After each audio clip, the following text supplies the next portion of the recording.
The Investor Relations Manager of C Block Capital, Mr. Jonathan Lee. Jonathan, welcome. The General Manager of DJ Phoenix, Dennis Wei. Dennis, welcome. And the founder and CEO of JetCoin, Mr. Eric Alexandri. Eric, welcome. And now, the moderator of this panel is the CEO and co-founder of Cost.io, Ruan Evenson. Mr. Evenson, welcome.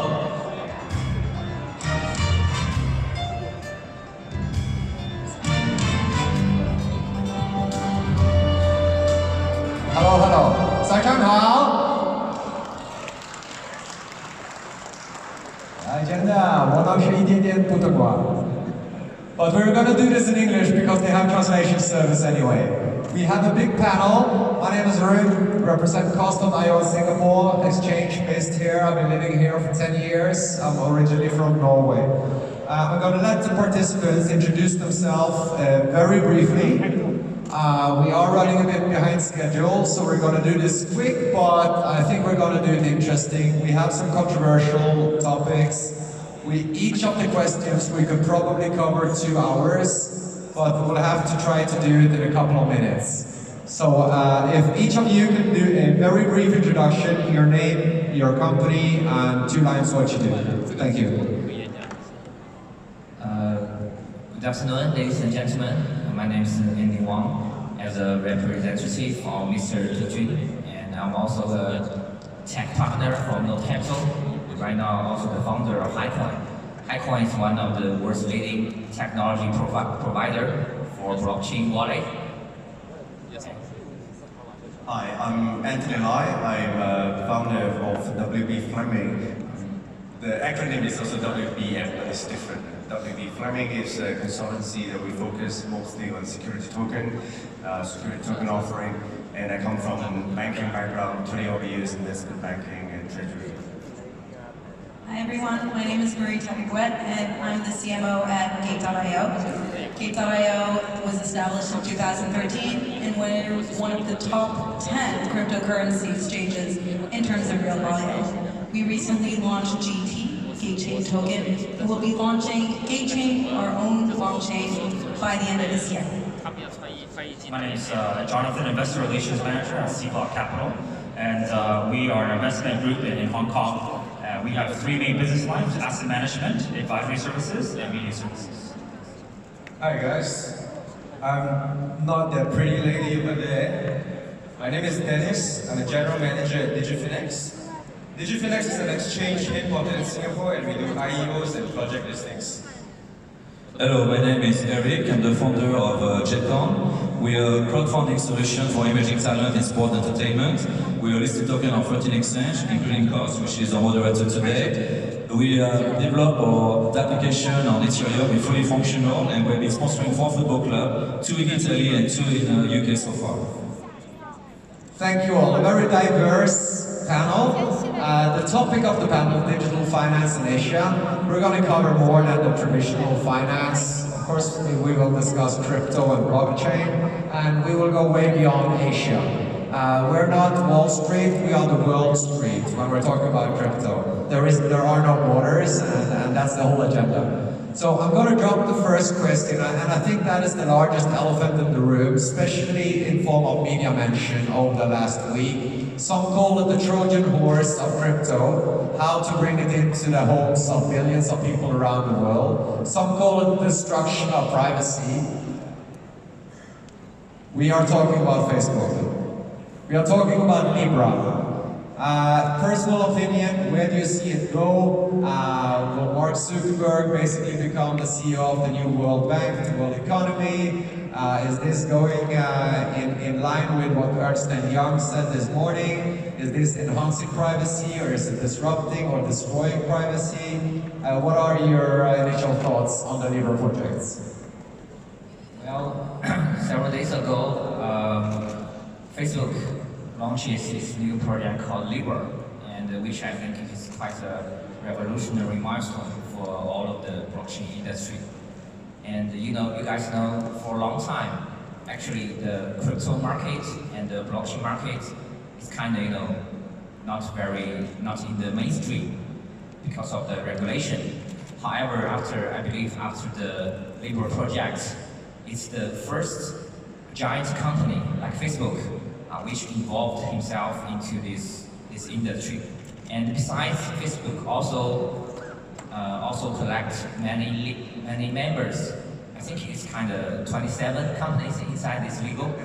Yeah, and which will bring a very big impact for this industry.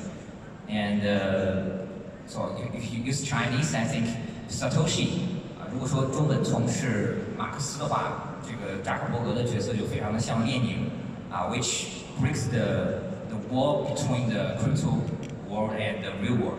So I think it's quite breakthrough. Okay. Anyone else with some comments? I just want to say a few things. First of all, I want to clarify what Libra is not, right? Libra is not blockchain. It has no block, it has no chain. But it's I call it a distributed ledger technology, right? DLTO. It's distributed in that sense. It has taken some of the good bits from various blockchains, right? For example, it is pseudonymous. Like public blockchain, Bitcoin, it has this characteristic of pseudonymous. So basically, your identity is not on-chain.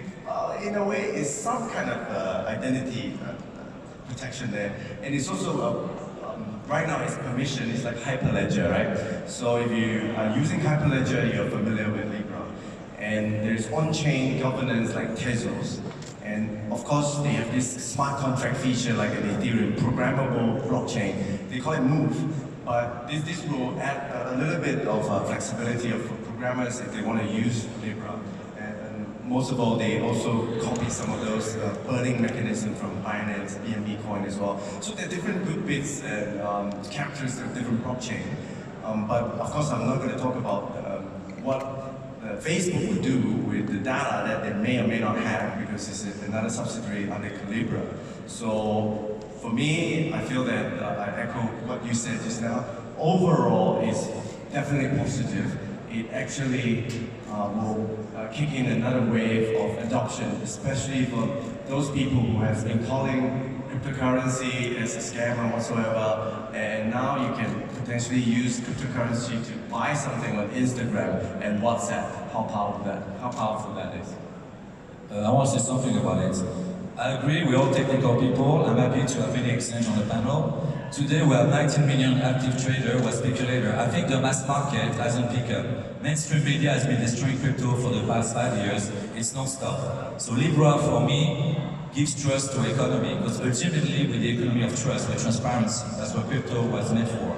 So Libra, look at Facebook, your family, your friends, whatever your trust is on Facebook. So Libra gives us trust. Bitcoin had picked up 15% the last few days, and I expect Bitcoin to go higher because Libra will be the solution for us to be totally adopted by the world. I think there was still a lot of unanswered questions. There wasn't that much information, both in the regular white paper and in the technical white paper. And I think one of the biggest questions with something that's going to have such a big impact, apparently, they really didn't talk about how they're going to deal with government and regulation.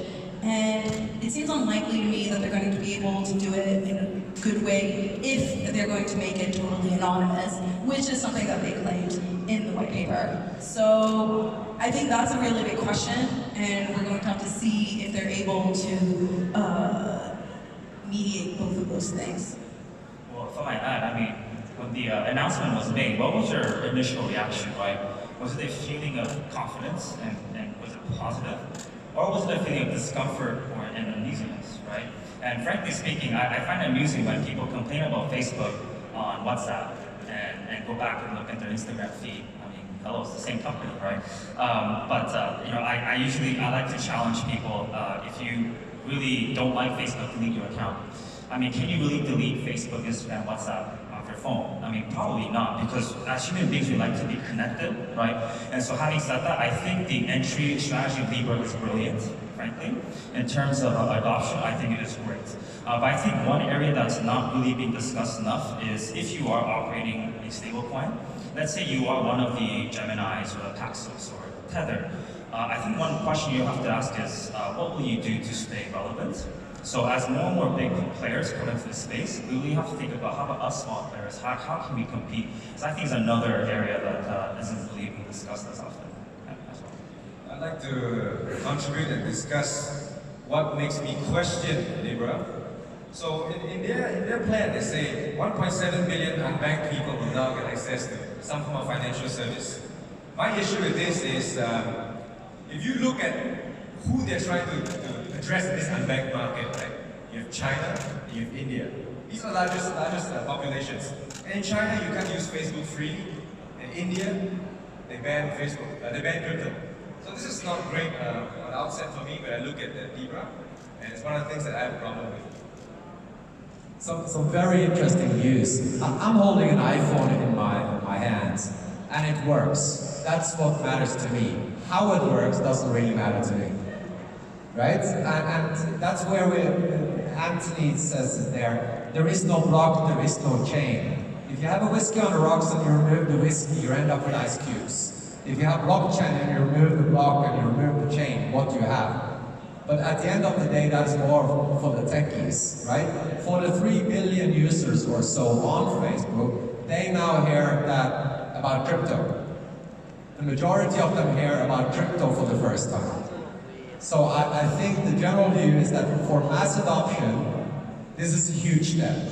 Whether or not it is good or bad, both regulatory-wise or privacy-wise, that's another topic. And I think, and I'll jumping on to the next question where we're talking about privacy and regulatory, and I think this is more specific to a couple of yous. Those of you that have exchanges and wallet service. So I think that is 3 or 4 of you. You are in a category as VASP, a virtual asset service provider. Just this morning or yesterday, FATFA released guidelines. I'm not sure if everyone have read it, and I do think that the majority of the room is not aware of it. And this is very much aligned with what Ernst & Young said this morning. Within some years, 99% of all transactions will be KYC. FATFA, we can say, do we want to comply with them or do we want to give a big fat F? Right? And the question to you guys is, their proposal now, any transactions between wallet providers or exchanges, one exchange has to provide full user detail to the other exchange. Full name, full address, the originating of the transaction. So this means, in order to comply, if this becomes the rule, we are going from where most exchanges are doing now with low barriers on KYC if you only do crypto to crypto and you have low levels of withdrawal. We will shift over to 100% mandatory KYC across the line for all exchanges and all wallet providers if they're going to comply with this. Any thoughts from the exchange and wallet providers in the panel on this? So just to describe what actually happened in the Financial Action Task Force, this is a plan that they want to give us up to June 2020 to execute. Obviously, with things like these, regulations and an environment like that, the idea is easy to say. Execution is something else. If execution was so easy, then all of blockchain will be monitored right now. All of Bitcoin's transactions will be monitored already. So I think it's this 1 year time period that we have, this window is a good chance for us to evolve with the regulations. I don't believe that it's going to be easy to execute at all, not in my opinion. It seems unlikely, definitely, for them to be able to execute. However, we have seen a lot of activity in the industry, especially when it comes to KYC verification. There's been a lot of innovation, and something that I've definitely seen is there are definitely players who are looking to create a KYC that is a process that is owned by the actual user, and they choose to show their identity to the exchanges so that they're able to sign up very easily, but they're still own all of their data. And I think that's something that we're taking a look at and I'm guessing is going to become the industry norm. Thank you very much. Okay, let's jump to another topic again. I have a list of questions here, and we will definitely not go through them all because we won't have time. For most crypto companies, we're talking mostly crypto here now. They have problems globally to work with banks. It is a known challenge that onboarding and maintaining bank accounts is a big problem.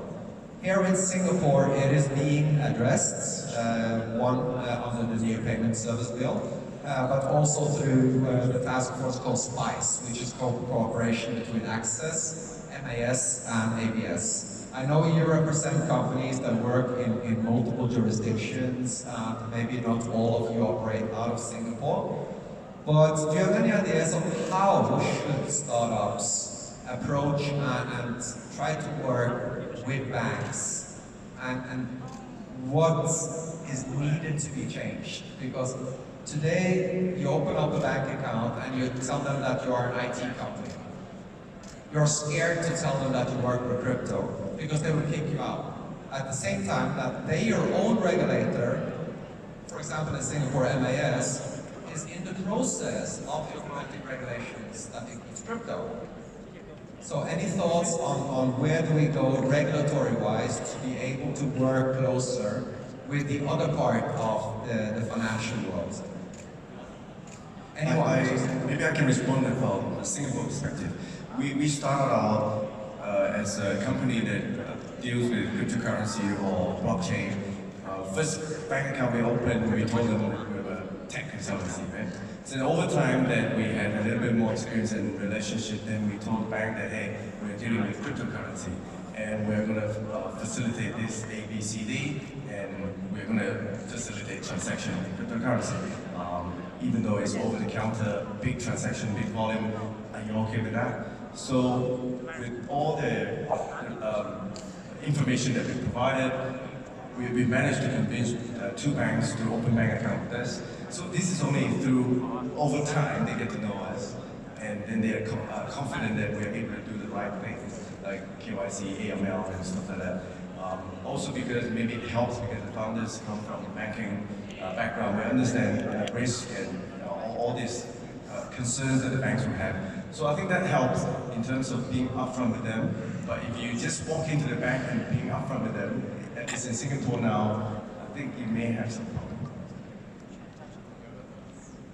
I think I'm gonna give a response from the perspective of the essence. So what is the essence of finance? I think it's data. You know, as you guys know, in China, all of the currency, only 5% is cash. And the rest of the currency, 95% is all in the server of bank. So which means crypto, I think crypto and the traditional finance is kind of have a natural relationship between each other. For example, our company HighCoin, and right now we are helping some clients to do the custodian. And some of them will just give their assets and for us to make a custodian. And for this case, we will find some insurance company as a, how to say, to 背书, 给我们背书, which means we will do this business together. And I believe in the future, the traditional finance and the crypto finance is kind of merging. And we are from the different aspects, which means that in the future, maybe the bank, traditional bank, if you download their application, you will see a page which represents the crypto wallets. And I think that's the future. So I think the big banks need the startups because, of course, the big banks are too big. And they need the startup culture, innovation, and all the creative ideas and execution. I thought also the startups really need the big banks as well because the big banks have millions of users, and so for mass adoption to happen, for these startup services to actually roll out and be implemented, they need done by the banks. So it's actually a both-way relationship. And it's interesting because in Hong Kong there was they awarded 8 licenses to be virtual banks. And so like there is actually progress and cases where it is moving. I think it's really important for the startup and the bank to work as a partnership, but not as a vendor relationship. I think it's very important because as like in a partnership, it's more like you need me, I need you, right? I'm good at this, you're good at that. Let's have a mission and work towards that. And I think that's what we're seeing in Hong Kong. But once it becomes a vendor relationship where the bank has more power, the startup loses its position, then it becomes a vendor relationship, and then I think it can become problematic. So I think those are what to keep in mind. Thank you very much. I will jump all the way over to Eric as one of the DApps that is involved in crypto, where your audience are non-tech savvy, they are non-crypto, they are non-blockchain. But you are building your system on the blockchain, there's underlying technology, there is crypto involved, and this maybe go for several of the others. What are the biggest challenges that you're having when because now we are talking about really mass adoption, because you're going outside the small world. We think that crypto people and blockchain people, we are the world now, because we basically mingle with each other. But we are the 1% of the 1%. This room, there is 7 billion people on the outside, right? We are a few hundred in here, and that pretty much represents it all. So what do you see as the biggest challenges of those people that are within now trying to reach out? We talk about Libra as one, of course, but both when it comes to the apps, more people can jump in, but your use case is very targeted there. So yeah, so for us, it was a challenge for the past few years, because obviously if you're crypto, you understand blockchain. It's a really tech-savvy industry, and for us commercial people going into the blockchain technology, we had to explain what we wanted to developers, to tech people who actually didn't understand anything of our business. So we have to learn, first of all, and we have to simplify. Ultimately, I mean, it's interesting, today we have crypto exchange on the panel, everybody wants to onboard more users, but crypto users are smart people, they tech people, they can't download a wallet, they can't create a wallet, they know how to do a trade. And I think to be able to crypto trade, we have two challenges: to understand technology and you know how to trade. So now you onboard a football fan or a fan or somebody who knows nothing about crypto, we came to the point to simplify everything. So we have a dApp today, built on Ethereum, where every transaction is totally onboarded from us. But what we had to learn, because now we're a project listed on few exchanges, we have to cater to this exchange, and we're not market maker, how we translate a buy from a non-crypto user to buy a book. So everything is with technology. And thanks to some exchange partner who understood what we wanted to do, we're able to translate every buy order from a football fan from $50 to $1,000 into a buy order on a book with 1.5% extra, showing organic growth and something real without market making. But the real challenge for entrepreneurs who are not crypto or commercial people, eventually this technology is for commercial people. We don't have to use it. It's to learn about it and have people who understand us and work with us.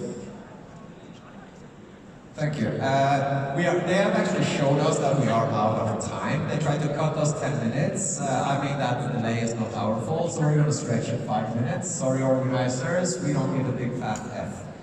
I'm going to throw one last one over, and I want to emphasize that this is not a financial advice. So don't run and sell or run or buy based on any of the replies that are coming out now. This morning we saw Bitcoin hit 10K USD. We're seeing it tapping out 11 now. If you're going to put your money on a bet, will we see 20 or will we see 5? Where do we go from here in the next 3 to 6 months on the markets? Everybody can give. It is not a financial advice. It is just from their own top of their head. Well, it's kind of hard to make an estimation. I believe in the following 6 months, within 2019, if I have to give a number, I believe it will be 10K, 100K. 100K? Yes. Sure one. US dollars. USD. Okay, very optimistic, 10x. Based on my own chart reading, I predicted Bitcoin to be 10K like about 2 months ago, but it only make it like now. I'm expecting it will be beyond 20K. Beyond 20, so we're at 10x, we have a 2x. Marie? Definitely beyond 20. I think we saw last year and a half, the bear market, really kind of pushed things down, but it also really gave the opportunity to people to fulfill their promises, have all of the fraudsters exit the industry, and so I'm really bullish. The regulation so far this year and last year has been pretty positive, so I'm definitely seeing 20K by the end of this year. I don't like this question really, but I just say it'll stabilize around 10K. Around 10. I think where we are in the market, we are 50% off from the all-time high. That is quite an achievement. Only half a year off from the bear market. So this is pretty amazing. I don't think we are going to go down to 5. I see 6 as a downside because that's where the support was for most of 2018. 20 is possible. It's 6 months. I wouldn't put it further than that. I think market makers have a lot of sell orders above the 20. I think I'll be a bit more bullish. I think Bitcoin has shown us all the rules are out the window, and when Bitcoin spikes, it spikes really high. I think right now we're on a bull run, and I go to 50 or 100K, I think those are more conservative approach. Because when Bitcoin goes big, it goes really high.